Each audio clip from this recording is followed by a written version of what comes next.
Feels like we're approaching the high stakes point of the season in League Two as we enter the run-in, and lots of teams are feeling the pressure in this promotion race. In fact, you could argue all of them, because you've got Walsall in first, who have been the runaway leaders, had what looked like an unassailable lead for certainly the middle part of that campaign, and yet their form since January, late January, they dropped off a cliff, isn't it? They had 2 wins in 12, with 2 different 5-game winless streaks, which have really either side of back-to-back wins in February, which has really damaged the position for Matt Sadler's side. They're still in an excellent position, of course. Really important to remember that amid the form that they're in, but certainly signs of a bit of a wobble, and maybe Walsall's automatic promotion is not the foregone conclusion that we perhaps assumed. But then what probably favours Walsall is that everyone else is having similar jitters, because Bradford, for instance, have lost back-to-back games.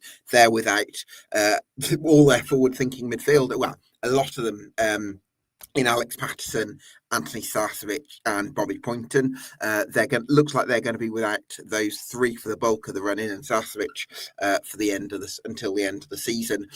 Graham Alexander's got to find a new solution, like he did in January when Andy Cook was absent. What about Wimbledon, though? 3 losses in their last 5 games, so they're not capitalising on drop points elsewhere either. Doncaster Rovers winless in 3, Grant McCann's side. Notts County 1 win in 5, 3 defeats in there as well. Port Vale just 1 win in 5 too, as they're currently in 6th. So it feels like nobody's in form, which is a really odd thing to say for talking about a promotion race with teams having their sights set on a top 3 finish. So who is going to put these recent blips behind them and secure a top 3 spot, and who might have to settle for a playoff spot or worse? That's what we're going to be getting into in this League Two podcast.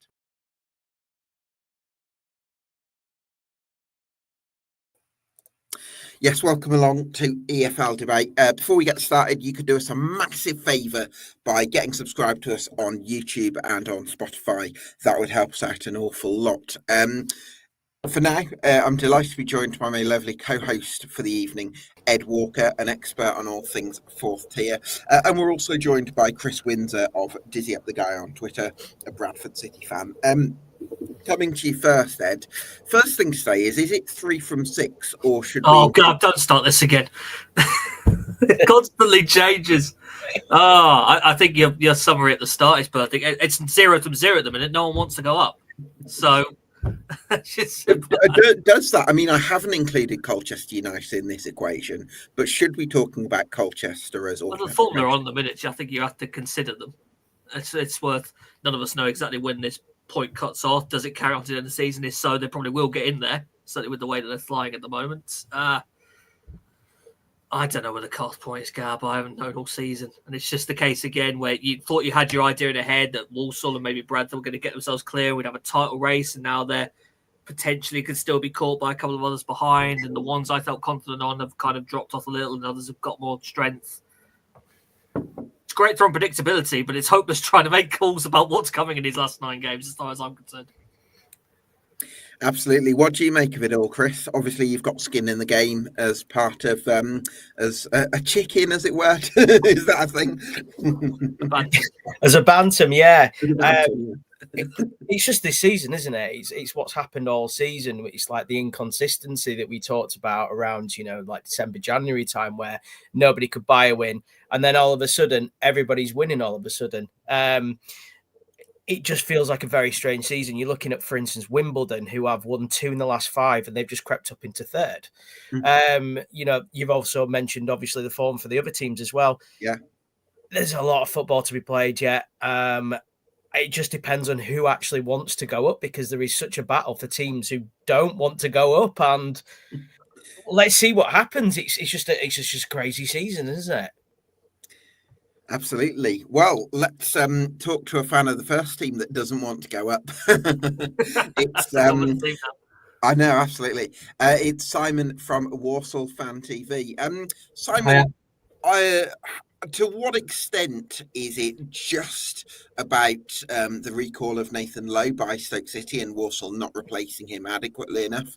To what extent is it maybe relying on the best 11 and Matt Sadler, maybe struggling to find solutions in reserve? How do you explain this massive drop-off? Because the form that you're going on to 2 wins in 12 is a massive drop-off. Nathan Lowe going obviously has had an effect. He was scoring for fun and taking a lot of pressure off. But it's defensively where we've struggled. And it's hard to pinpoint exactly why that is, because it's largely been the same guys. Harry Williams, there's some games where he's not been there. I think what I'll put it down to is Walsall were on such a phenomenal run. And during that run, there were games where perhaps we sort of got away with it and got the win, where perhaps a draw was more likely.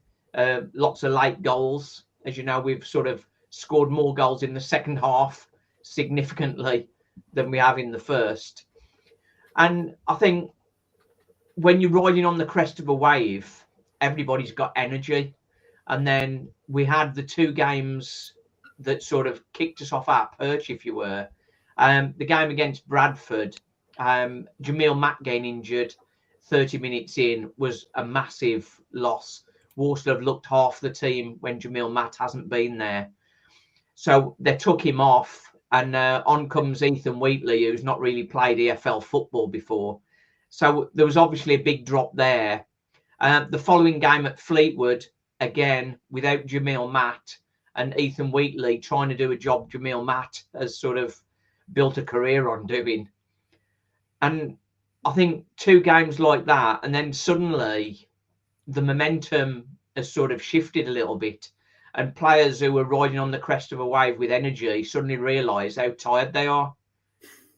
You got a lot of players, or several young players who've hardly missed a game and been running on adrenaline, and then suddenly a couple of defeats, and the likes of Jamie Jellis was going through some illness in the camp.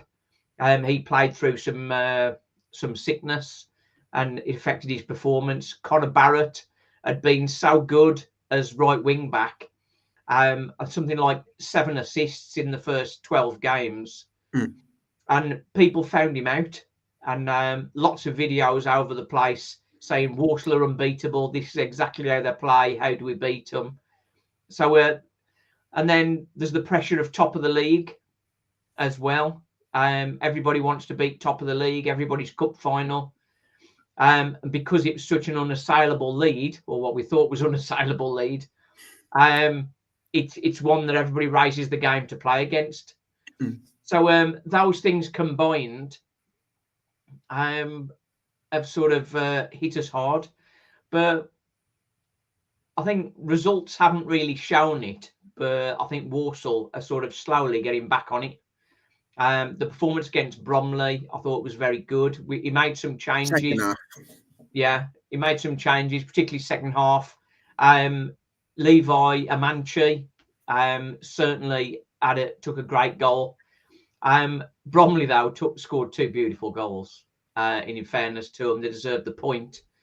But given their recent results, it was a real good result for Walsall, getting a point there.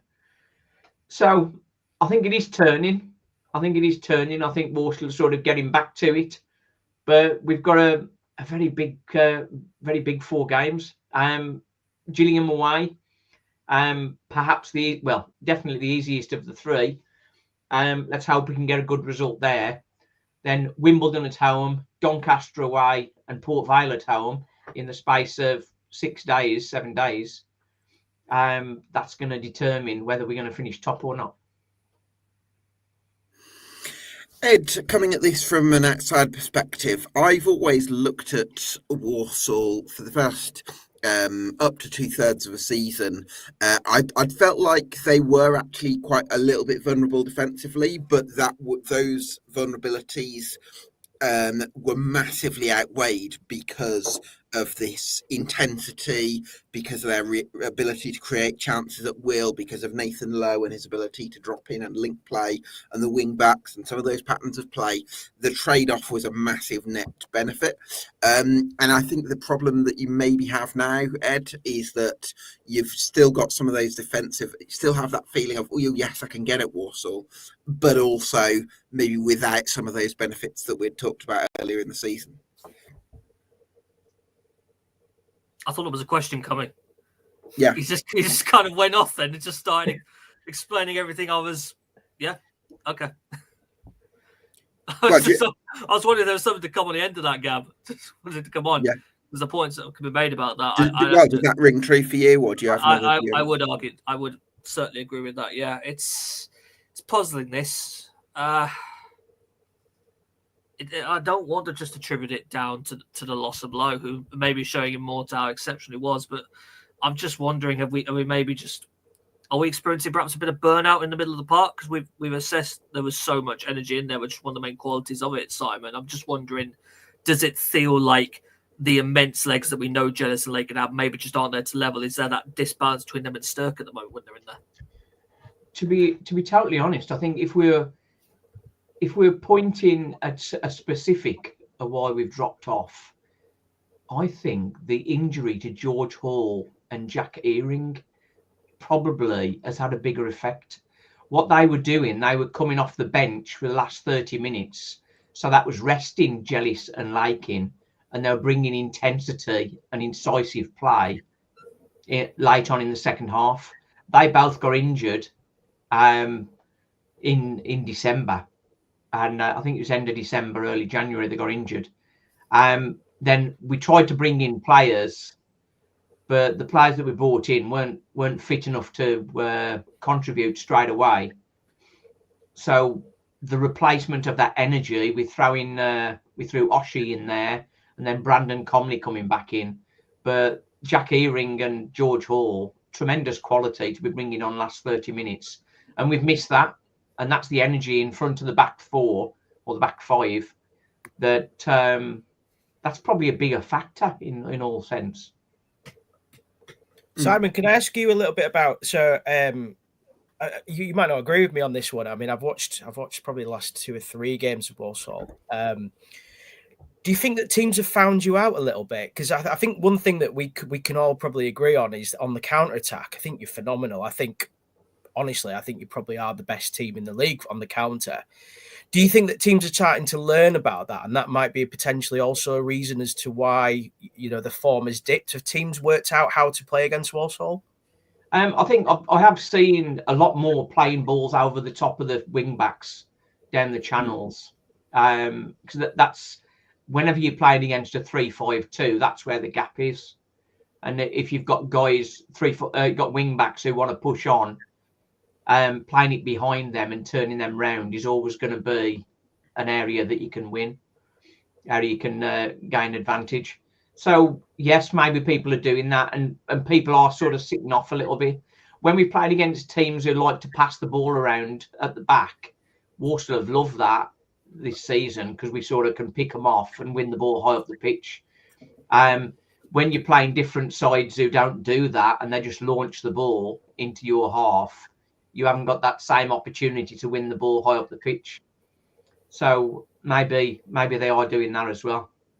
But the other factor, I think, Simon, is like Nathan Lowe had that ability. I hate to keep bringing it back to him, but he had that ability, to run in behind and pose a threat that way with his pace and strength, but also to drop in and link play extremely well. And I think when you've got a player at this level who can do both those things, that makes a massive difference to the overall game. Could Josh Gordon have been that?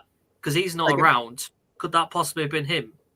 I don't know about Josh Gordon, Ed. But he's injured. Yeah, that's what I'm saying. If he wasn't, do you think that he could maybe fill that void somewhat, not to the same level, maybe, but in my eyes, he's kind of like a guy you could partner alongside Jamil Matt as you kind of more. I don't think Ellis Harrison's a suitable partner for Jamil Matt personally.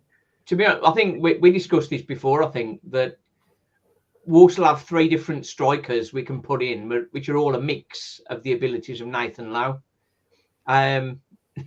But Nathan Lowe sort of had the whole package, and everybody else has got 2 of the 3 sort of thing. Well, 2 out of 3 ain't bad. Well, that's it. There's a very successful song from Meatloaf, of course, there. Yeah, so I think not having the complete package there. But one player who's not really featured recently for Walsall is Ethan Wheatley. And I think in training, Walsall have been working with him and getting him more ready for EFL football and for League Two football. And I'm I think surprised he hasn't featured more, actually, Simon. Well, I think initially it was a bit of a kick to him because he played 60 minutes against Bradford, 90 I think it was against Fleetwood, and then against Salford got took off with after 60 minutes. And the expression on his face when he got took off, I think it was the first time he'd ever been subbed. So you can imagine for a young player with the what should we say, Manchester United blanket round him, that would have been a big knock to his confidence. I don't think it's any surprise or any coincidence that he gets a contract extension a few weeks after that, when because he went from that position to straight out of the squad and hadn't featured until being on the bench for Bromley. If he hadn't been on internationals, I think he'd have been on the bench again this weekend. But I think we're going to see some more of him. I think he could be the guy, particularly with Taylor Allen and Evan Weir, their range of passing ability on the left. There was one particular pass from Evan Weir through for Ellis Harrison against Bromley, and it was just the kind of ball that would have been perfect for Ethan Wheatley. A lovely curved ball from the left, and Ellis Harrison was stretching for it, didn't quite get there, and pulled his hamstring. But that was the kind of ball that Ethan Wheatley would be looking for. Yeah. So that's a positive. And obviously Levi Amanchi is a bit of a wild card.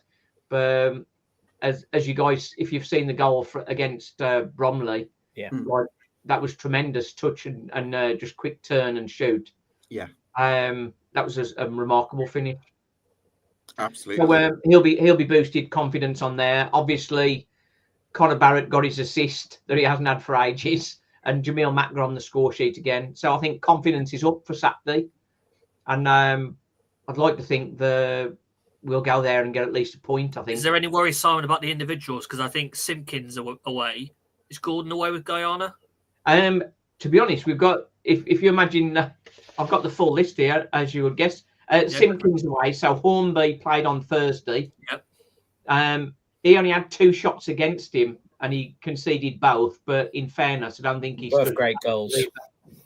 Yeah, the first one he was unsighted. The second one it was a lob, and it was just a remarkable finish. Liam Gordon is on international duty with Guyana. Connor Barrett, the other wing back, is suspended.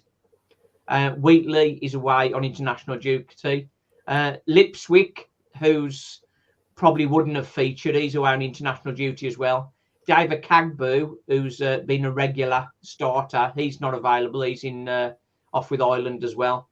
And then Ellis Harrison went off with a hamstring, so it's possible that he's not going to be available either. So that's effectively 6 possible starters not available. Matt Sadler is resistant to make changes. And sometimes when he's forced into a change, it works for the better. So hopefully this is one of those occasions. Yeah, because it seems like from what I'm reading from a lot of your fans is that is a big frustration at the moment, is that he's not making the changes. But obviously on Saturday, he's going to have to make those changes. Is that something that all fans are looking forward to? I mean, obviously you are losing a lot of very good players there, but is that something that you think might refresh the team? I think it's needed. Previously, Matt Sadler has said he doesn't buy into the tired players angle. But then he did say on Thursday that he was glad he wanted to freshen it up when he made changes. So sort of maybe a bit of an admission there. I do see some of the frustration, but I think what we also need to bear in mind is the stability of the team is what's got Walsall to where we are at the minute. So it's not chopping and changing, getting people used to each other and getting used to playing as a unit. that's got Walsall at the top of the league. So, yes, people will say, why isn't he changing it? Why isn't he bringing fresh players in? But for the majority of the season, that's what's got him there. So you can understand from his point of view, he's no idiot. He's no idiot, but it is frustrating from a fan's point of view that perhaps there's some players that look tired, that maybe need changing. And maybe that there's a little frustration there that maybe late on in games, he could be making changes. Like against Bromley, at 2-2, they were making changes and we didn't make any changes, and they were exhausted, some of the players. Yeah, but you know what, Simon? I'm glad that you're very level-headed about this and can sort of recognise that group of players has got you to that position, because some of the rhetoric I've seen online, which is some of them have talked about, you know, we're going to bottle it, or Sadler's got to go, and I just feel like, for me, I understand that there might be a bit of frustration with performances and not freshening things up a bit more, although he did make a few changes to the starting 11 for Bromley last Thursday. I think, you know, you've got to actually show a bit more faith in those people who got you to the top of the league. And I think creating this sort of sense of panic, I'm not sure how healthy that is for the football club, really. And I think that makes people's jobs harder rather than easier. So, yes, I understand frustrations, but I also think that's just football fans, though, Gab.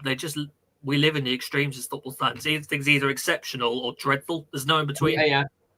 It's just the way we work. The same people, We're a fickle bunch. The same people that are saying Sadler is our king are the same people that are messaging on Twitter after a defeat that he needs to go. But and it's one. The thing is, people are emotional. Like football brings out the extremities of emotion really does. in every fan, as we all know. Hence the mantra of my channel, the joy and the pain. That's what it's all about. Well, Simon, I think you strike that balance impeccably well. Just before I let you go, are you confident that Walsall are going to secure a top 3 berth? I don't know whether confident is the word, but I think we'll do it. It's these next 4 games all tell us. If Walsall get a decent result, and that's a point or better at Gillingham, and then we can avoid defeat in those 3 games, Wimbledon, Donny, Port Vale. Then I think we'll be close enough to touch, I think. The other wild card is Colchester. You mentioned at the top of your show, Colchester have got all the top teams to play. If they beat all of those, they're going to be top 3 for sure. And deservedly so. Yeah. Absolutely. Simon, so thanks so much for joining us. We have got to sort of try and stick on schedule. So that's okay. I was due to be out 5 minutes ago. But no, that was great to have you on, and thanks so much for joining us. Join the pain, keep the faith. Absolutely. Cheers, Simon. Really appreciate that. Thanks. Delighted to be joined by my next guest, which is Tim Hanson from Plough Lane by Numbers of AFC Wimbledon. Tim, good evening. Thanks so much for joining us.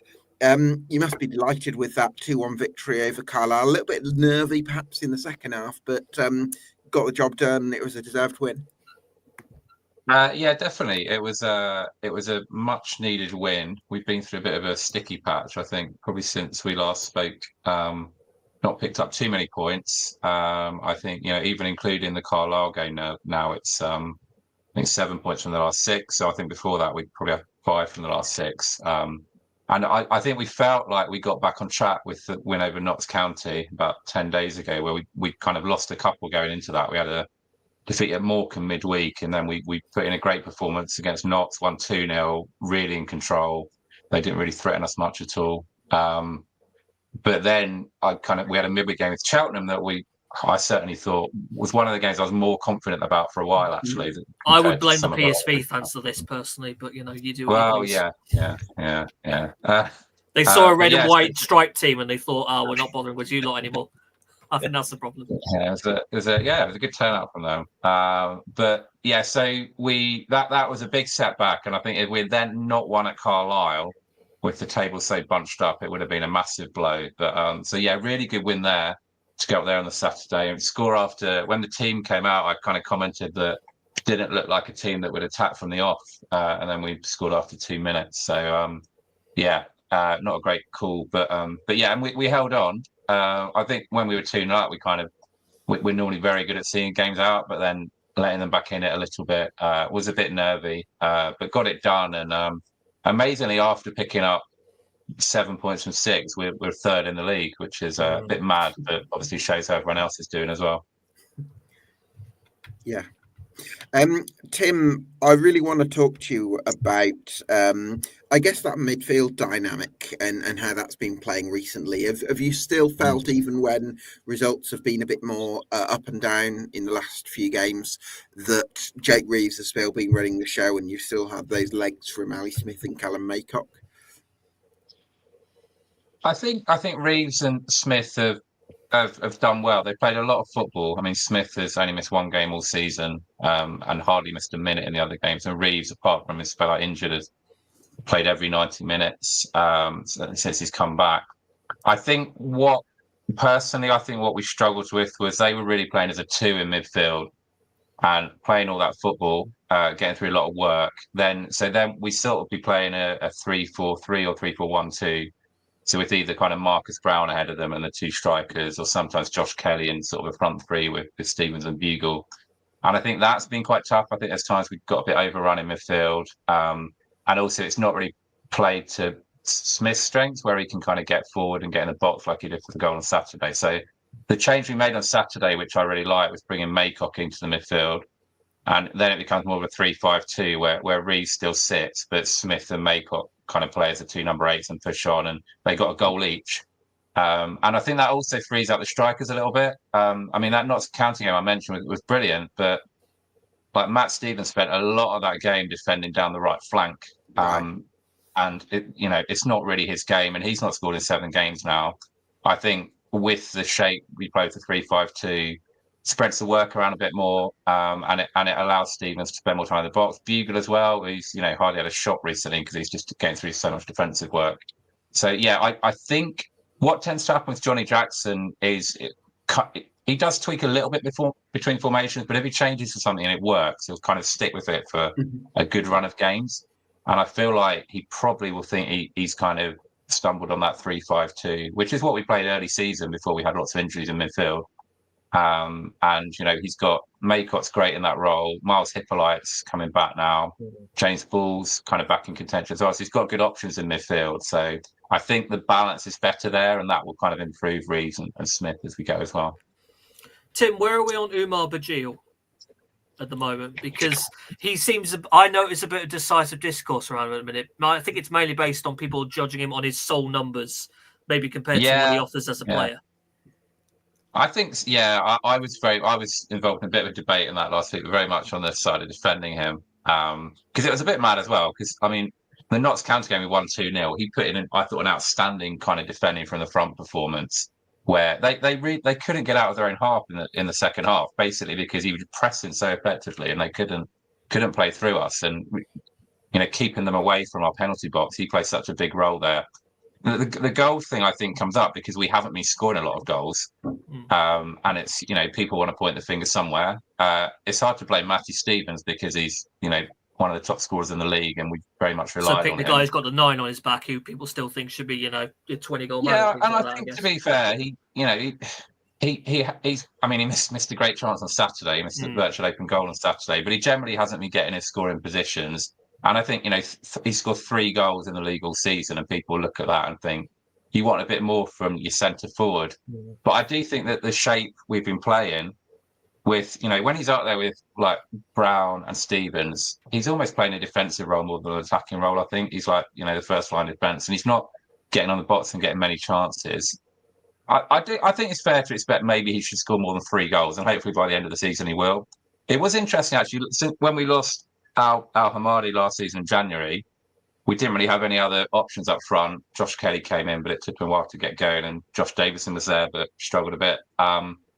And he kind of was the main man up front then. I think 9 goals in the second half of the season, which, with everything else he offers, is a great return. So I think he can do it, but he's just not, Saturday, as I said, but he's not really got in many scoring positions. But I think with the shape we play now, there will be a bit more pressure on probably him and Stevens to kind of score a bit more regularly. So hopefully he'll get a goal. He's not. I think he's one of those players that when he doesn't play, you notice it more. And he's not playing on Saturday. He's away on international duty with Lebanon. So hopefully we won't miss him too much then. But it's amazing when, he comes off and say Joe Pigott comes on, even though Bugle's knackered and have been running around for 80 minutes, how much easier the opponents find it to kind of get through the press and kind of get up the pitch. So I think he plays such a huge role. And I think maybe after a bad run, he was an easy target with the lack of goals. He probably should get a few more, but I'll continue defending him. But also the other thing I would add, Tim, is I would love to know how, in terms of people assume it's on Bugle to score more because if you look at the team sheet, he's the furthest forward. But I bet in terms of the balance of actual goal scoring chances, there's a lot that possibly come to the midfielders because the way he plays, he's slipping through other players. He's holding the ball up for other players. He's getting a flick on for somebody else to actually be the one that scores. So, you've got to look at Stevens because he's without a goal in. Can't pin it all on Stevens, of course. But then you look at can the wing backs chip in? Can Maycock and Smith chip in? It's got to be a collective thing because I bet that on the balance of chances, and maybe you can give some insight on this, it's not necessarily Bugle getting lots of chances and missing them. Yeah, I think that's right. I mean, he's had about 40 shots this season and I think 4 expected goals or somewhere around that. I think Marcus Brown's had as many shots and kind of only joined 2 months ago. And I think Tilly's probably had more shots and from kind of left wing back. So, and you're right, he's often involved in the build up. So, I mean, he's not got that many assists, but he's generally both of the goals on Saturday, he was involved in the build up. And so, goal throughout the team's a big thing. And Johnny Jackson's been talking about it. And I did a bit of I've done a couple of blogs where I've brought up our lack of goals from centre back, which I think is, we've got 2 now all season. Joe Lewis got his first one. Ryan Johnson's not managed to get one yet, but we put some great deliveries in, but so I think that's an avenue we need to be getting goals from. I think the two, if we stick with the 3-5-2, the 2 kind of attacking midfielders, I think will play a big role. What was really pleasing, if you look at the 2 goals on Saturday, was how many players we were getting in the box. Like the second goal, Smith kind of side-footed it in on the volley from maybe 10 yards or so, and there were 5 other players, like either in the 6-yard box or on the edge of it. So, 6 of our outfield players were probably within 8 to 10 yards of their goal when we're 1-0 up already in the game. So I think there has been a bit of a shift to get more goals in the team. We're where we are because of our defensive record largely, but I think we know we're not going to keeping clean sheets every week.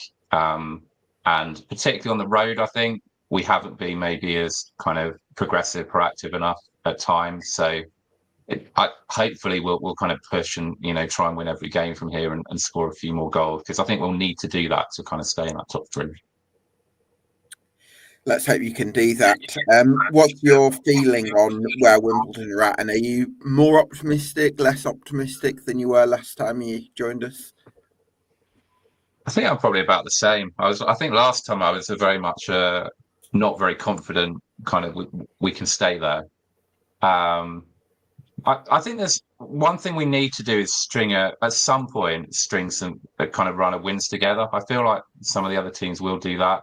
We haven't won more than 3 in a row all season. But we've never lost more than 2 in a row and only done that a couple of times. So we're very kind of on the level. But maybe in the running at some point you'll just need to put that 3 or 4 wins together and it'll put you really up there. We're playing a lot of teams, so we got there's games. All the big teams at the top are playing each other. So we've got Walsall game after next, and we got Doncaster away and Port Vale at home, penultimate game of the season. I'm quite concerned about Ronan Curtis doing something against us, given what he did for us last season and how well he's playing there. But apart from that, we're playing lots of teams who don't have anything to play for. So we've got Chesterfield, Swindon, Barrow, Gillingham, Harrogate. So you kind of think on paper there's more riding it for us. That should favour us. But I thought that going into the Cheltenham game at home, and that's the one we kind of lost. So you never really know. But I think we can just about nick it, maybe a 3rd spot. But I don't know. It's so up in the air, isn't it? I feel like Yeah, maybe a couple of weeks ago we were thinking, Walsall would still be getting away, Bradford were pulling away, and maybe it's kind of 14 for one spot. And now it kind of feels like everyone's in the mix. Bradford, I do think will come back. I know they've had key players out the last couple of games, haven't they? And I assume some of them are coming back, which will be a big boost. Port Vale, I feel like, might click into gear a little bit if you look at their squad and some of the options they got available. So everywhere you look, there's kind of doubt. But yeah, I think we might just nick a third spot, but I wouldn't say I'm confident. There you go, Tim. It's been great to get you on, and thanks for joining us. Cool. Thanks, all. See you later. Bye bye. Cheers. So then, Chris, I wanted to pick your brains on Bradford City, because I know from our correspondence you're a little bit apprehensive about the last 10 games or so based on the absentees. Yeah, it's just all come at the wrong time, hasn't it? We've got 3 of the 4 of our midfielders are all out, and it's looking not very likely they're going to be back potentially within at least the next month. Bobby Poynton's got a problem with his foot. They reckon that because it's his first proper season playing as much football as he is, and that he's just got a constant issue with that. Sarcevic, nobody knows. I keep hearing that, again, that could be the end of the season before he's back, which is a massive, massive blow. I think for me, he's probably bigger than anybody else. And Patterson, who's just, unluckily for him, just had to have his appendix out. So he's just had an operation on that, which, looking at the kind of timeline, you're looking at probably 6 weeks. So I think he's probably going to be the one that comes back the quickest. So, I mean, one thing that we all talked about in January was how many midfielders were we signing, and there was a lot of discord about that. And actually, what's actually turned out is that we actually needed all those midfielders coming in. It's a little bit worrying. I think when we've lost those 3 players who are our key 3 players. For instance, Richie Smallwood is being able to sit back a little bit and enjoy the football and kind of dominate in that position. Unfortunately, now he's having to do everything. And the problem with that is Richie can't do everything. And that's where people start to think that he's not a good footballer, which he obviously is. And that's a real struggle. And you could see that on Saturday, especially that, that was a big problem for us going forwards against Tranmere. And obviously going forwards for the rest of the season. And where do we go? I'm a little bit worried. I'm not going to lie. Chris, I think there's 2 things there. On the one hand, it's definitely suboptimal that Bradford City are going into the home straight with some of these issues, because you'd want to go into the high pressure point with your best 11 in play and you're ready to rock and roll. That's obviously not the case.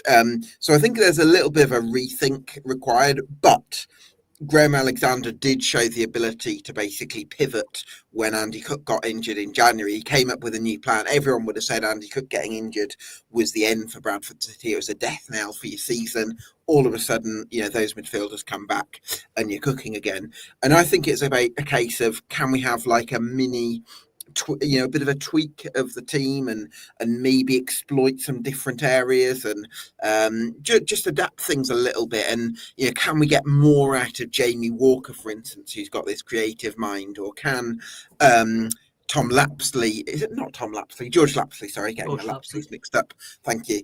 Can he sort of step up to the mantle of a Sarcevic or a Patterson? Can I play Mellon and Kavanagh together? These are all the things that Graham Alexander's got to look at, because it looks like he's got to make a few tweaks, right?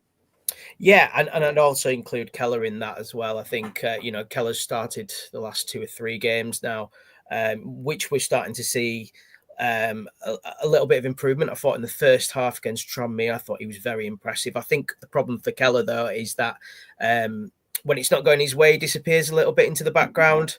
I thought that was certainly the case in the second half against Tranmere.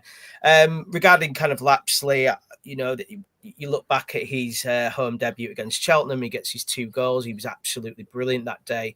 So was Jamie Walker. So you're kind of thinking after that 3-0, actually, we might be okay here. The problem is that we had 17 chances on Saturday, but didn't look like we were going to score. Tranmere probably had That sounds like quite a contradictory statement in a way, Chris. I completely agree with you, but those kind of games where you've got, a chance is a chance. It doesn't mean that it's a goal. It's a goal opportunity. I think we probably in the first half we maybe had 2-3, but they were all kind of outside the area. They were all just kind of floating over there was one chance I think that we missed from about 3 or 4 yards out, and it was good defending. First half we looked good. I think one thing that we did really well was that we bullied Tranmere off the ball very, very well in the first half.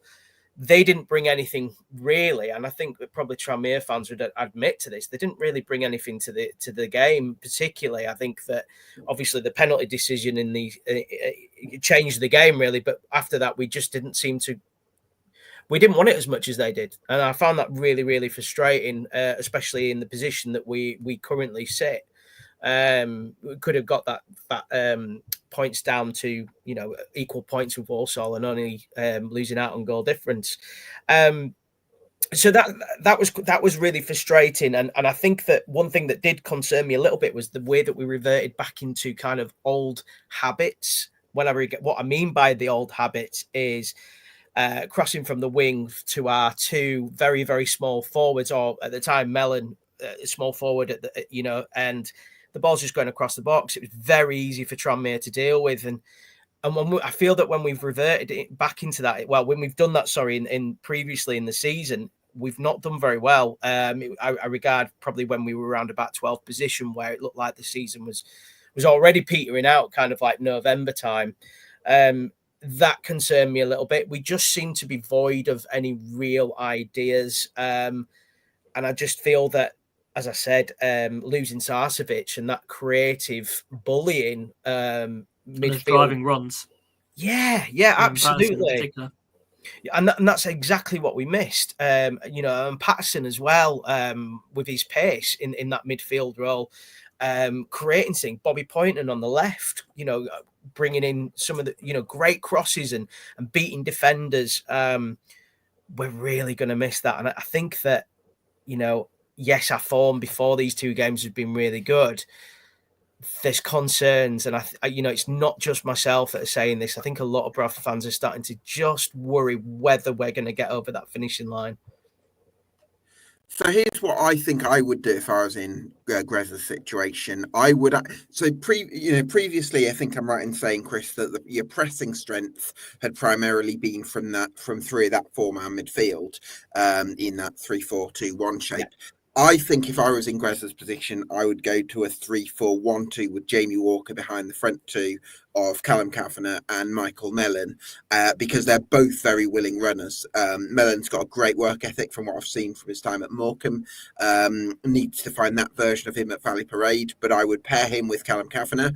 So you've got those two pressing, and maybe Jamie Walker doesn't have to do as much of that as an attacking midfielder, and you just free him up to create for those two. And then you play maybe Keller alongside Richie Smallwood. That's how I would do it. So I would trade off losing those attacking forward-thinking midfielders for maybe a more technical number 10 in Jamie Walker, and then you get your two up top who are going to occupy defenders. Yeah, Jamie's been brilliant since he's come back into the team. I'm really glad that we didn't let him go in January. I think there was obviously talk that he was gonna leave. Yeah, I don't think he wanted to go. I genuinely think that having talked to Jamie myself, he's very passionate about this football club. But having him back in the team has been good to see. And he's a workhorse, is Jamie. Absolutely, yes. Oh, okay, right. I think this is the problem for Jamie with a lot of his injuries, is that he probably is too passionate. He will go in for those 50-50 tackles, and he does get injured. Luckily, at the moment, fingers crossed, he's not gonna. That's not gonna happen. No, Jamie's me, Chris, because I always had in my head as more of an enigmatic 10, but maybe that was the wrong sort of. Jamie can sit anywhere, kind of in that midfield space. To be honest with you, that's the kind of player he is. But he's an absolute battler. He's not afraid to go. Like I said, he's not afraid to go in for a challenge. He will absolutely fight for everything. I think, as you mentioned about kind of like the forward line at the moment, the thing what we're finding with Mellon at the moment is we'll get one good game out of him, and then we'll have a poor game the next. Saturday was not his greatest game. Caught offside, really silly offsides. He just seemed to really struggle with the pace of the game, even though he wasn't particularly fast. And I just didn't. I think that he really started to struggle. I felt that when Kavanagh came on, probably about the 70th minute, I can't really remember because unfortunately, there was a bit of a casualty and the game was stopped for 15 minutes. Fan had collapsed. Luckily, they're fine. But when he came on, I thought he offered more than Michael did. So I do feel, and I've said this quite a bit as well, I do feel the fact that we didn't go for another forward in January is going to cost us. And obviously this is the reason why we were experimenting with Tommy Lee up front, which just didn't work. You know, look at the Gillingham game, for instance. It wasn't a good game for him, bless him. He wasn't very good, and I think I still think that we'll try to experiment with that simply because of his size. I think that's all it's going to be, Gab. I think it's literally because of the size. You know, no, but you had success when you had Callum Kavanagh up top. So why would it be about size? I think it's the way that we're playing without Sarcevic, Patterson, and Bobby Poynton. To be honest with you, I think that is part of the reason. Tommy's a frustrating footballer, I think, and we can't blame the fact that he's not played much football now because he's getting minutes every single game at the moment. I felt on Saturday, I felt he wasn't. I felt he wasn't working harder enough, if I'm absolutely honest. I know there was probably, again, he probably only had 15 minutes, which is probably a little bit harsh. But I think after the Gillingham game, we wanted to see a lot more from him. And I just feel that out of the signings so far, I think he's probably the most disappointing. Hopefully, he finishes the season off well, and we see the Accrington Stanley Tommy Lee. You know, and at present we aren't seeing that. And I feel that if we can get that guy, we can get that player back, I think he could be really pivotal for us. But yeah, I mean, even Accrington Stanley Tommy Lee didn't have his best form up top. He was played up top because they had loads of injuries. I don't think he's a forward, Gab. No, I know that we've had this conversation before, haven't we? And he's not a forward. He's not, and I think that it is literally simply because of his size. But Michael Mellon will come good with the right opportunities, I think, because from what I saw of him at Morecambe, he's got an infectious work ethic, he brings excellent link-up play, and he can score all different types of goals. So I'm very confident that it's going to... I know you've not seen it yet with Michael Mellon, and that's him, but I think he'll come good. I think the problem is for Michael is I think that his confidence isn't there yet. I think that obviously... You know, he spent half the season at Stockport. Didn't I don't think he even got any minutes, did he? Or maybe he did. You know, very very early on. I still feel that he's struggling with confidence, and I want to see that play. You know, I was very excited when we brought him in. I thought that he was going to complement this team really well. There has been games where he has complemented the team. You know, it's I wouldn't say that it's been that he's been terrible in any shape or form. I just think that I want to see a bit more consistency from him and a bit more belief and stop the silly offsides that he seems to be, you know, that he seems to be getting. You know, he's giving the linesman no chances or to stop the offsides. And I just want to see a little bit more from him, especially at the moment with all the players out. But then again, it's important that we are feeding to him as well. You know, I can blame, or I'm certainly not blaming him, but we can certainly say that, you know, I want to see more from him, but he does need that support as well. And we need to see that. And I think we need to see a little bit more from Lapsley as well. Yeah, hopefully George Lapsley can find a bit of form. Well, delighted to be joined by my next guest, which is Scott of Picard Breezer on Twitter. Scott, thanks so much for joining us.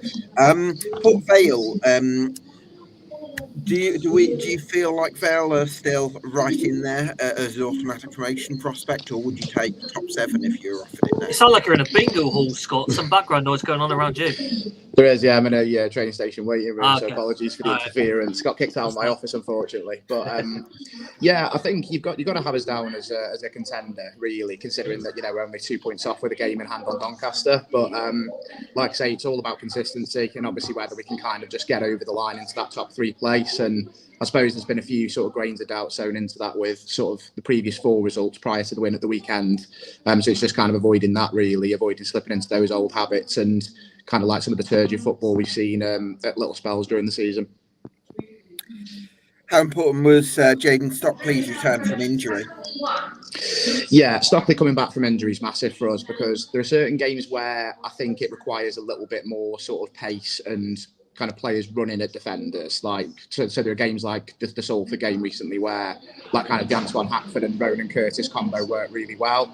But sometimes we're just crying out for that focal point, and neither player quite offers that in the same way. Like, so we look at different sides with Stockley in the team, and I think you saw sort of the fruits of that over the weekend. Yeah, absolutely. Scott, we've associated defensive strength with Port Vale for much of the season so far. Has that been rang true for you in recent games?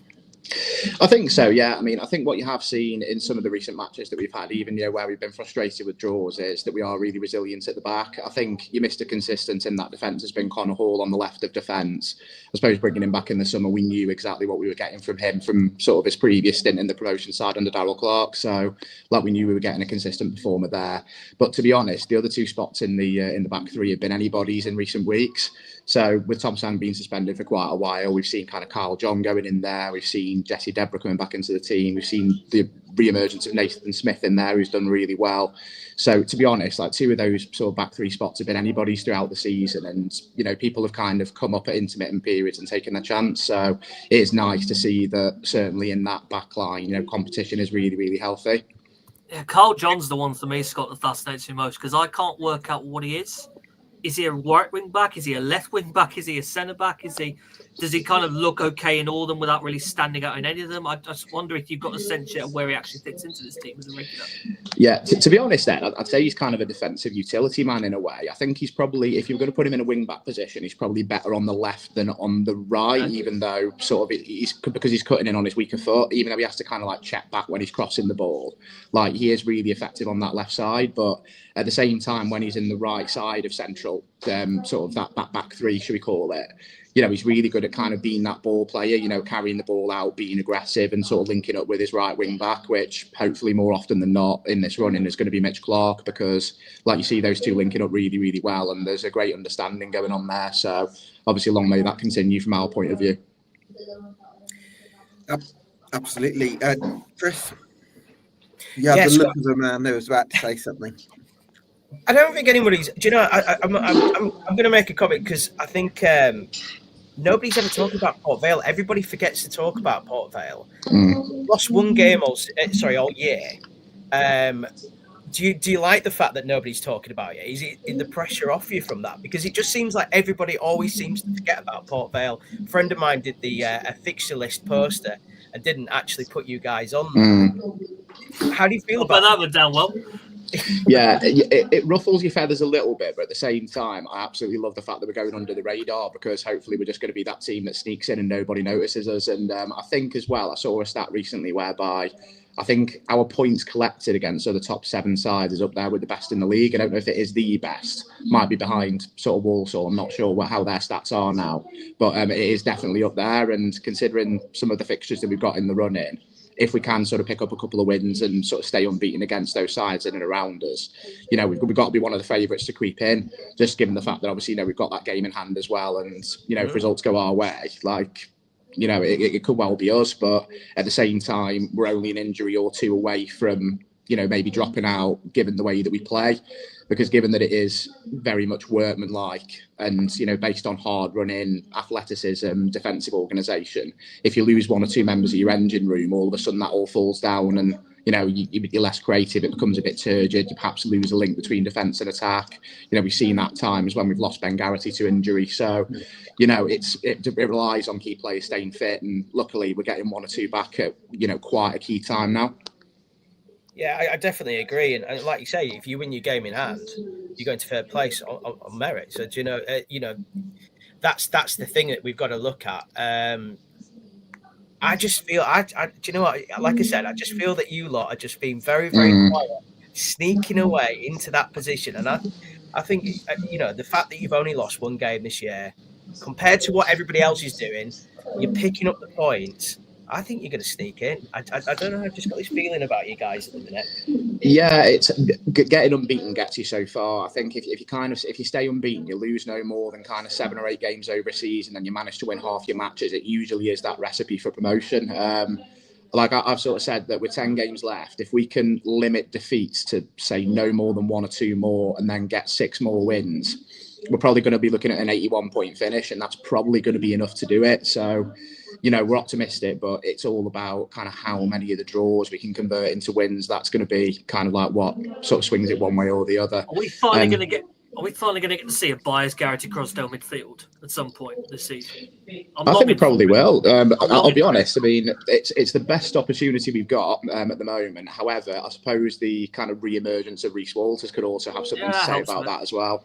Because obviously he's come into the side last 2 or 3 and done really well.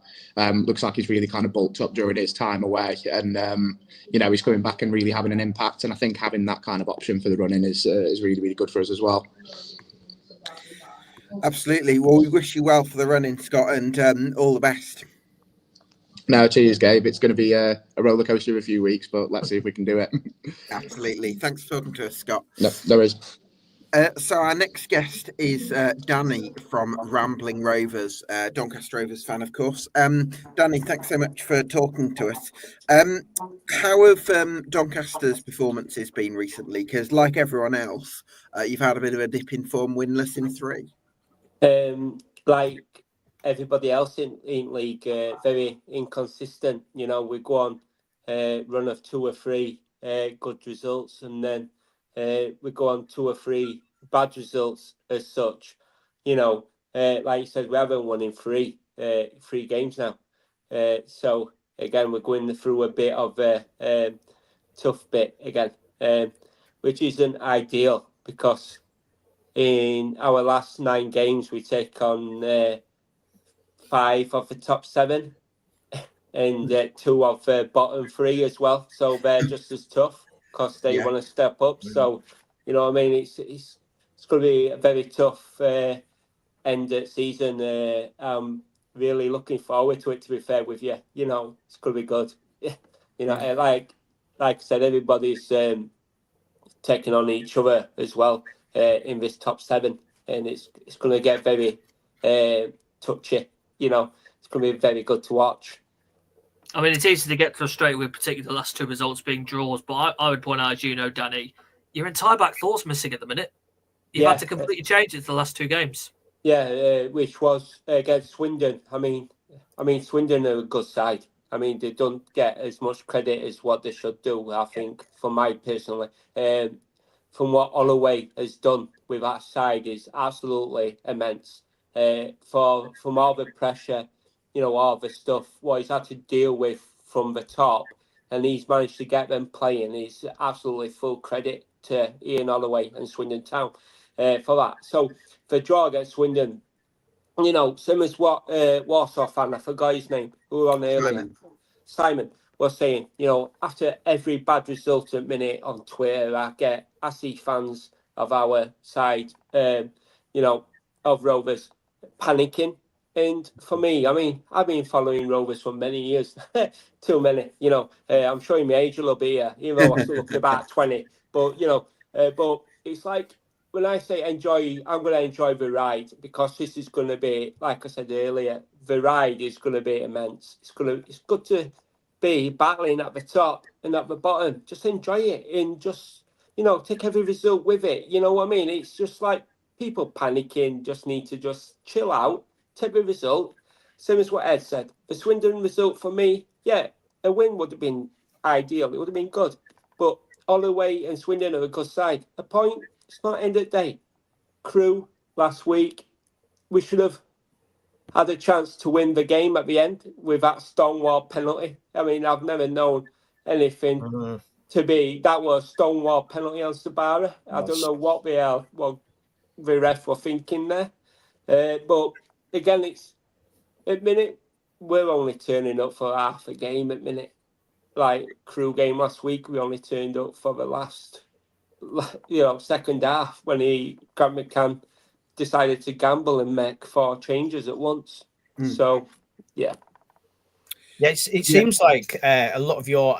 I will say. I know we've already talked about earlier on about kind of how fans jump from being happy to quite angry. I feel that with Doncaster fans, what I'm reading and what I'm seeing is you're all quite disappointed with the team at the moment. There doesn't seem to be much confidence in the fans, which I'm finding bizarre. Yeah, why is that?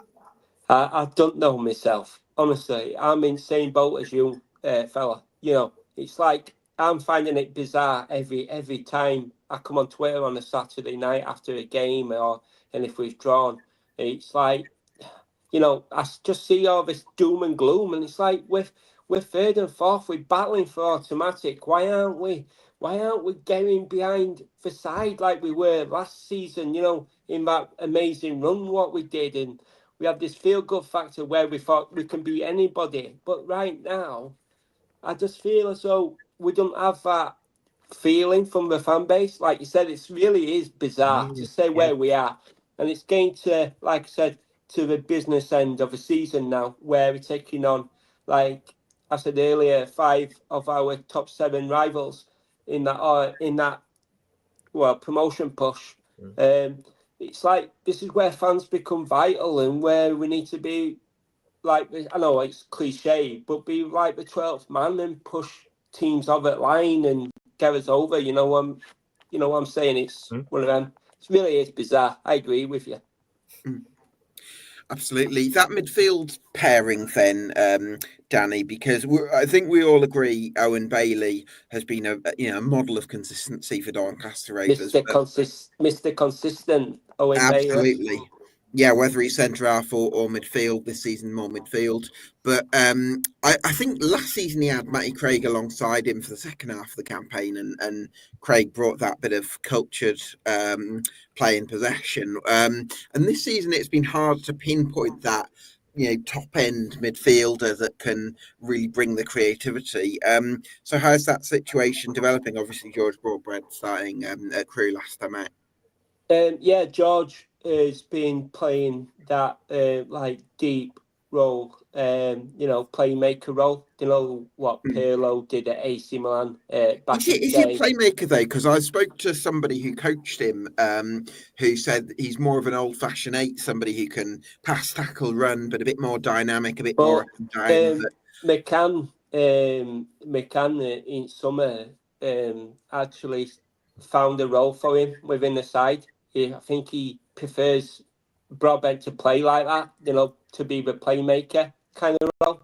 If you saw Rob Street opener in first 30 seconds last time out at home against Swindon, he just did that delightful ball through for Rob Street. I like George. He's certainly one of the best passers of the ball. I think long-range passing, I think he's got stunning vision, but as a controlling the tempo of a game, I don't know if that sort of necessarily fits in my head so much. Yeah, I know what you're saying. He ain't really the one for that, but I think with George, he's kind of gets some unfair stick, because I think going back onto last season with Matty Craig and others, maybe on Chris's point why it's so bizarre, why we're so not, it's because I think everybody's trying to compare the current crop of players to last season's crop, and it doesn't quite hit the same levels.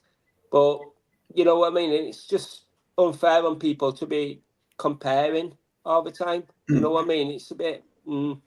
But yeah, I think George is taking a bit of unfair flack there, to be honest with you. He's a good player. I like him. Yeah, absolutely. I'm also wondering, that form of Rob Street. I mean, you must be hoping that you'll be able to keep hold of him for next season. Do you think you'd need to be in League One to be able to do that? I very much doubt it. He's got a 4-year contract at Lincoln. He's an exciting prospect for Lincoln. I think he got a serious injury in his start of his career with Lincoln last season. And I think they've only loaned him to us just to get him his fitness back and his sharpness back, to be fair. And he's certainly found that with us. Yeah, he's much better player as well as a number 9 and not on wing. We started him off on the wing a lot, but since he's been our number 9 focal point up front, he's been sensational. He's been a good player for us. Ed, what do you make of Doncaster Rovers? I'd kind of echoed everything that's been said so far. Streets domain stand up to me. I can't ignore the fact that you've had to change that back line so much in the last couple of games just because the back four has had the injuries. That's the case. So you never would expect to need to play people like Nixon and Senior as probably as starting fullbacks, but that's how you have to do at the moment. I kind of wonder a little bit what's happened to Danny Crew, Charlie, because Charlie Crew, Danny. Sorry, got the names mixed up. Then that really could. Yeah, I could see it start in my head. Charlie Crew. Yeah. In my head, maybe I'm putting a little bit too much expectation on a really young guy. I kind of wanted he was going to come in and be that kind of Matty Craig equivalent kind of figure. That guy who could be that midfield partner for Owen Bailey. And he seems to have gone a little bit out of the spotlight recently compared to some other starts he was having. Yeah, thing is with Charlie Crew is people forget how young he is. Yeah. You know, he's a kid. You know, he's like 17, 18. He's a kid, you know.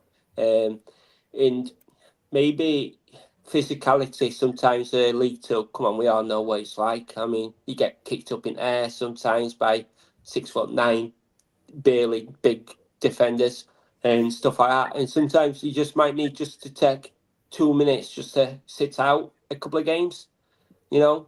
And like Charlie Crew and George Broadbent, who we spoke about earlier, play a similar role.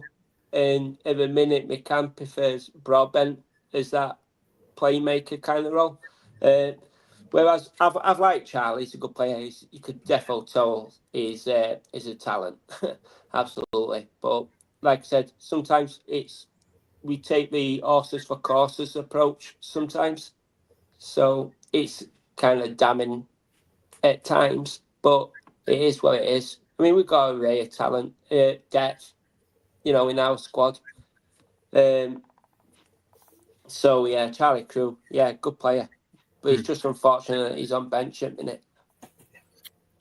Yeah, I'm wondering about that Jordan Gibson getting taken off at half time at Crewe Alexandra. He's a very inconsistent player. He has this reputation among League One and League Two whereby Chris, stop smirking. Yeah. See them down here. We don't talk about Jordan Gibson, that's all. Sorry, I think at his best he's a top end League Two footballer, and he's even had his day in League One. Have we only really seen one good year of him in the last 2 years, i.e. the Carlisle year under Paul I Simpson? thought at Scunthorpe, I thought he had some. That's a while back though. I'm on about more recent years. Okay. It feels like a bit of a while since we've seen Gibson have more than one really impactful season, because I still feel like my highlight to Gibson, certainly in this last 5 years or so, has been that little spell with Carlisle where Paul Simpson found a team that just clicked beautifully and got that promotion. With Gibson though, he's a confidence player. You know, he's definitely a confidence player. When he's full on got the absolute confidence at World, he's a good player. You can see he's a good player. But then there's times when, you know, even watching him warming up, you just know he's going to not have a game today because of the way he's warming up. And you just know straight away, you know. Again, it's another player who's taking unfair flack a little bit because people are comparing him to Delican, which is completely unfair. You know, on left wing, he's two completely different type of players. But with Gibson, he got took off at Crewe, and well, rightly so. He summed his first half up when he fell over his own feet chasing ball. I mean, yeah. But like I said, Gibson's a confidence player. I like him, but yeah. Oh, can I just say as well on defence with what Ed was saying about the back four changing, is that you got to think in the last 2 games as well. Tom Nixon, right back, he played his first 90 minutes in 14 months, and he managed a full game against Swindon, and that was his first game in 14 months, nearly enough, the full 90. And Richard Wood were back last week, and that's his first game in 7 months. So, you know, patched up defence, and these are people coming back from long injury layoffs as well. So when you look at it like that, it's only a positive spin on it, really. Yeah, that makes a lot of sense. Chris, where did Doncaster rank among the teams that you'd be sort of worried about as an automatic promotion rival? I think you'd be naive not to, wouldn't you? Like I say, I think it probably goes back about a month ago when I was last on the show, and there was the Doncaster fan, and it just felt like there wasn't much confidence in the team. You know, we also mentioned already about the fact that there's 4 of the players. You know, the defensive line is out and maybe struggling a little bit up front as well. I think if that's fair, never count Doncaster out. Look at, you know, I mean, especially with what they did last year, I feel that weirdly this is a stronger team. I do think that is a stronger team. Do wonder about Gibson being a starter, but that's just me.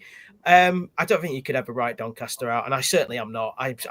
If I'm absolutely honest, I think out of that bunch of teams below us, Donny are probably the team that I look at first to see how they've done, because I just feel that they've still got that potential to go on that big run where they can win 3 or 4 in a row. It's Grant McCann as well, isn't it, Chris? Absolutely. If we look at if we go through the other managers, Matt Sadler, great potential, doesn't really have a path previous. You go through Graham Alexandra. I wouldn't have been so sure on him previously, but he's had a great second half of the season with your lot. If I go to Johnny Jackson, I think it's the head of football, Craig Cope, that I really like, but I think Jackson's turned things around really well, but not like he has a great sort of track record. So I think if we're talking track records, Darren Moore, I think he's relied a little bit on individual quality on previous jobs, still a decent enough manager. But for me, I think by far Grant McCann is the manager that I would put all my faith into if I had to pick somebody. Yeah, absolutely. You know, that's the thing about Grant is, you know, he's been there, he's done it. Was he pretty harshly sacked at Peterborough? How many times is he at Peterborough? Was it twice he was at Peterborough? Yeah, he's had caretaker spurts before then, but other than that, twice. And then obviously went back to Donny. Listen, you know, he's a great manager. Being honest, I think if Doncaster don't go up, I think you'll probably see him in League One next season.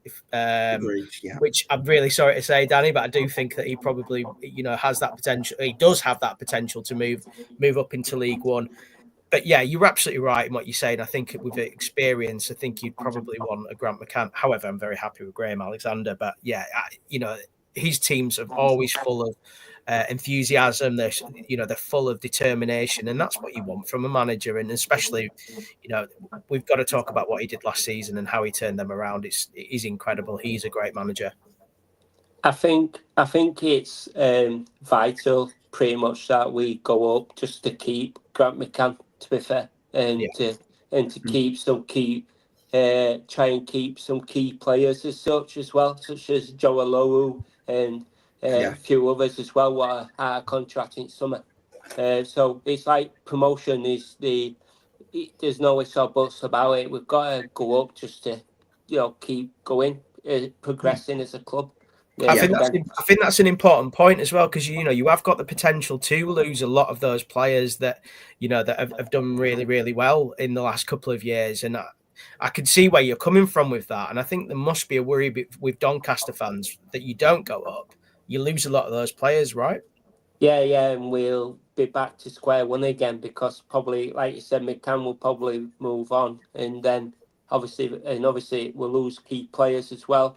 It'll be like going back to square one again. But Danny, I would also say that I'm not quite sure, certainly if McCann goes, that Doncaster Rovers are ready as a club for League One, that enough has changed since you went down from the level. I'm beginning to have the argument that any of these clubs are ready for League One, to be truthful with you.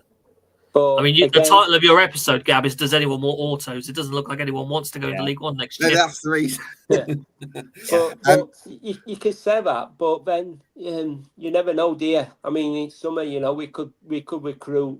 I don't know. I'm not saying we're going to do a Birmingham City and spend £5 million on a striker in League One, but you know, who says these sides won't invest? You know, and whatever else. I mean, the board here certainly turned it round with Bramall and that. They've certainly given McCann the tools to succeed in League Two. I know it's a bit iffy, a bit tight at minute to succeed with those tools.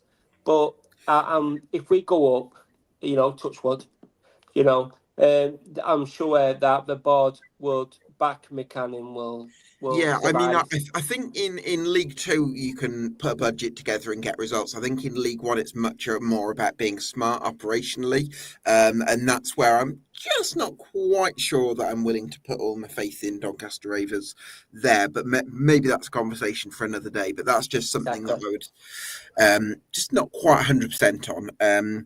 But certainly some great work being done this season, Danny. So it's been great to get your insight on it. And best luck for the running, mate. Yeah, same. Cheers. Enjoy the ride and see you later.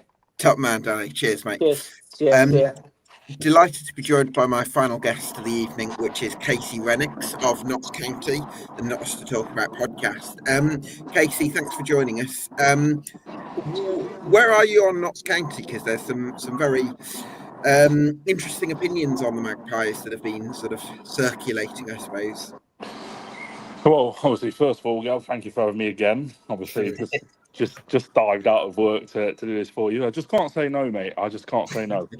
But no, at the minute with Notts, I don't even know, to be fair. I just think, I allude to it all the time, the teams that get promoted at the end of these seasons are the ones that find consistency at these times, towards the end, the ones that put the runs together. And we did put a very good, healthy run together, end of December towards into the new year.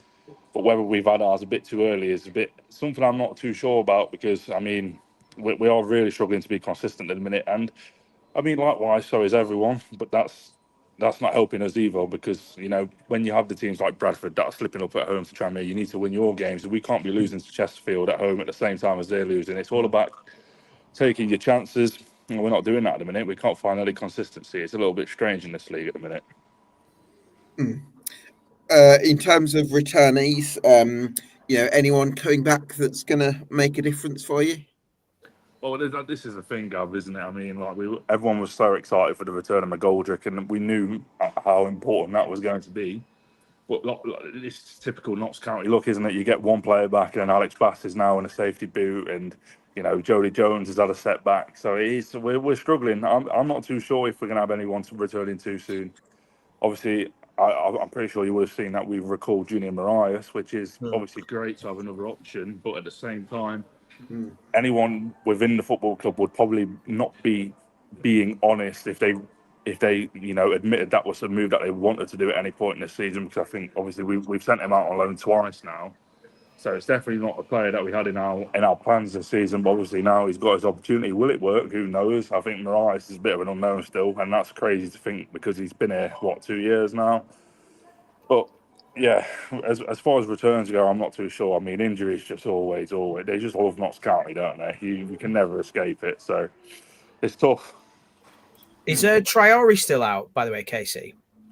Well, apparently now he's back into full training or something like that. But we have this thing at the club at the minute where it's all about managing and building players up, and I just don't know if we've got the time to do that anymore, especially with how I think it's 9 games left. Obviously, again, you can't force a player in if they're not ready, but it gets to the point in the season now where we need all the bodies back we can, and I don't know if you can offer the same players.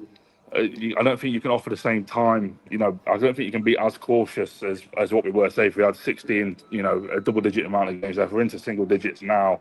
We really need to stop picking up the points and turning these results. Albeit we've had some bad ones, but some draws as well. We need to turn them into wins. I don't know if you can offer the same amount of recovery time. If we do, that is a problem because again, Traore is obviously a good footballer. We could do with him being on the pitch. Whether he's going to be on the pitch or not on Saturday is an unknown, and I mean, it's not. To be fair, mate, it's not the ideal time to Crewe, for example, we're playing them at home. It's a massive game where we need 3 points, and I honestly couldn't tell you what I predict the starting 11 to be. That's the position I'm in. Yeah, that makes a lot of sense. Casey, I think I'm sort of been. On the one hand, you're looking at this Notts County side and you've made huge strides from last season in terms of fixing the defensive issues and being comfortably in the top 7 and at times hinting at an automatic promotion run. at the same time, it feels like there's a lingering discontent within the fan base, which doesn't quite stack up for me, given the various improvements that we could talk about. But it feels like there is a little bit of an uneasiness, perhaps similar to what we were talking about earlier with Doncaster. No, there is. There 100% is, and I can understand both sides of it. I can understand, the fans that are happy with where we are, because obviously we are, we're still up there, and we have a good chance of automatic promotion still, despite the poor form. But at the same time, you look at our home games this season, and I have to cast all the way back to when we beat Grimsby 4-1, 4-2. I can't remember which one it was. In August. That's all the way back in August to remind myself of a game where we've actually looked convincing and turned someone over at home. I think at home this season we've been, far. It's probably harsh to call us poor, but we've been far better away from home than we have at home. So it's just one of them, mate, where I can understand people who are discontent, because would I say not to value for money at the minute? No. That's me being honest. I think, especially at home, like I said, we're just not very attractive to watch at home. We can be quite slow, quite passive, and I think it reflects in the amount of home defeats we've had. Gillingham, Port Vale, Walsall, Chesterfield. Yeah. We've lost quite a few games at home now, and even some of the draws that we've had at home, 0-0 to Newport, which is no disrespect, but if you're an automatically promoted side, you need to be winning them games. So I can understand both sides of the arguments. To be fair, mate, yes, again, we're in a good position. We might still go up automatically, but I mean, if you're not creating something that fans want to, kick up a fuss about and make some noise over, then, they have a right to be discontent, is what I will say. That interest in aesthetics, is that a long-term Notts thing, KC, or is it a part of Williams' team? Is that more recent, or is it always just been the case that Notts are that kind of club that don't just want to win, they want to win in an attractive style? That's a good question, mate. And I think Luke Williams had a lot of credit in the bag where, if we lost some games, he didn't necessarily get too much of the blame, whereas if we lose on the Sturt Maynard, it kind of always is solely blamed on him. Yes, okay, there's times where, tactically he could be better, and I think sometimes he can make tactical tweaks where he could win us the football match, which he hasn't done. But I just think, like I said, mate, fans want to win games, and I think any Notts fan would say we'd rather play, the dirty hoofball if it meant we was going to win more than we lost. And at the minute, like I've alluded to, form isn't exactly perfect. And like I said, you're in the business end of the season now where you need to start really turning your form around. And if that meant moving away from the attractive side of the game for 9 games to win dirty and win ugly, I think the fans would take it, mate. So I honestly... It's a great question that I don't really have. Are the players in there though to win ugly? Well, that's a good question. I don't really consider this a lot of. I'm particularly thinking of thought. I just think of people like Whittaker, someone like Jones when he's around, when McGoldrick is around. You don't think of those as kind of nitty gritty. Yeah, they might, as in pull out a low quality chance and put it away, so a low margin game. But I'm not thinking about these guys who would get stuck in there and say you got to the end of a game and you just came essentially route one. They're not the kind of people I'd associate naturally with being on the end of those targets. It doesn't feel like you have that kind of presence. And I agree, mate. I think the one thing we do miss is that sort of, that snappy midfielder. Like the player really that gets the most stuck in our midfield at the minute is George Abbott. And obviously, again, I could sit here and talk about him all day, but he puts himself about and he puts himself in tackles, and that's where again, like we've got Scott Robertson on the sidelines, who is that sort of midfielder who will take a foul, he will take a hit for the team, and I think next season is something we definitely need to look at, because you just think sometimes what I will say about Notts is on this question is no one has a problem with putting in the tackles on Notts, but it seems to be Notts that are the nice ones, the ones that don't want to put the tackles in sometimes. And the amount of times we've lost players. I mean, look at Jolie Jones. The amount of times we've lost him this season to a bad tackle. Notts. Are we the nastiest team in the league? Absolutely not. We're probably one of the kindest to play against. So, next season, especially if we don't go up this season, I would be looking to get in some snappy players. Someone in that midfield who is going to take a bite. Someone who is going to, not necessarily hurt a player, but at least, if a foul's needed to be made, make the foul. And that's what I like to see. I don't want to see players progressing. I don't want to see players, because Saturday, for example, I know I'm not his biggest fan, but Dobra is a very good player, and sometimes in that second half we gave him the freedom of the pitch sometimes, and I mean their first goal, Dobra breaks into our penalty area, cuts it back, they float over the top, and it's a header back in the net, and I just feel like sometimes you've just got to stop that, and absolutely. I'm hopeful. I'm definitely hopeful that we do get some bite into our team.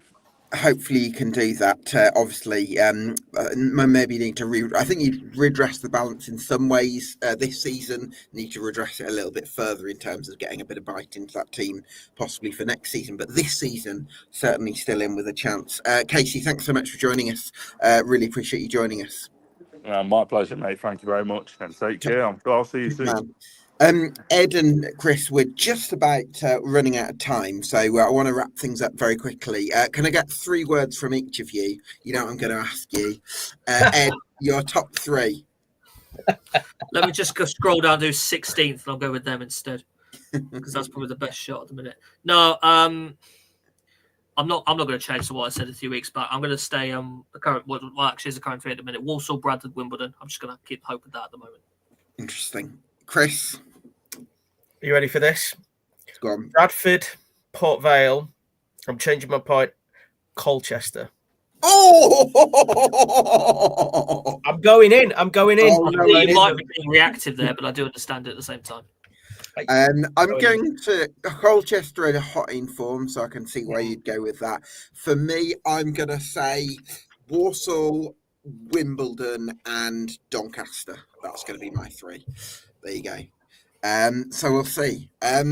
Listen, gents, it's been such a pleasure having you on. Thanks to all my guests this evening. Thanks to all of you for watching at home. If you've enjoyed this podcast, you can do us a huge favour by getting subscribed to Ear Felt About on YouTube and following us on Spotify as well.